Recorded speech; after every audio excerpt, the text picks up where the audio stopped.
Avant des vacances bien méritées, elle ne s'économise pas.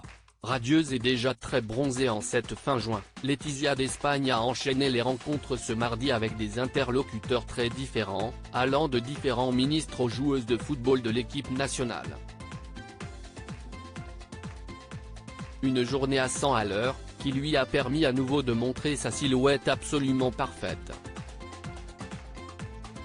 Plus habituée aux robes cintrées et aux tailleurs, particulièrement lors de ses rencontres officielles, Letizia d'Espagne a innové niveau look ce mardi 27 juin pour ses engagements. Vêtue d'un pantalon blanc de sa marque préférée Carolina Herrera, elle avait choisi un débardeur beige à col roulé signé Massimo Dutti pour aller avec et dévoiler ses bras à la musculature parfaite. Les cheveux lâchés sur les épaules, la quinquagénaire avait également décidé de remplacer ses éternels escarpins par des espadrilles blanches à talons compensés. Signe, chez elle, que l'été est enfin arrivé. Radieuse, elle a enchaîné les visites, d'abord avec deux ministres, dont la ministre des Sciences, avec qui elle est apparue très complice, puis avec l'équipe féminine d'Espagne de football, prête à s'envoler pour l'Australie où elles disputeront la Coupe du Monde cet été, 20 juillet-20 août.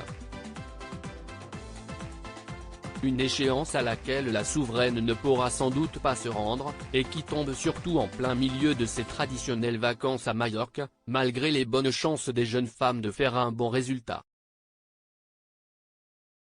Mais on imagine que celles-ci ont été heureuses de voir débarquer la reine pour leur souhaiter bonne chance avant le grand départ. Une année qui s'annonce chargée, une reine qui est presque aussi musclée qu'elle, et qui a ensuite pu rentrer, enfin, à Madrid pour retrouver son mari, le roi Felipe Evi, qui ne l'avait pas accompagnée. Plus discret ces dernières semaines, celui-ci laisse sa femme gérer parfaitement ses engagements et profite d'un peu de temps avec leurs deux filles avant le grand départ.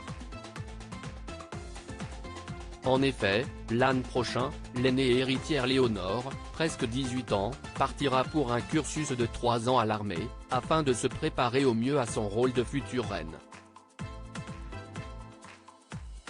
La cadette, Sofia, 16 ans, sera quant à elle scolarisée au Pays de Galles dans le lycée où sa sœur a fait ses études. Une grande première pour l'adolescente, qui n'avait encore jamais quitté sa famille.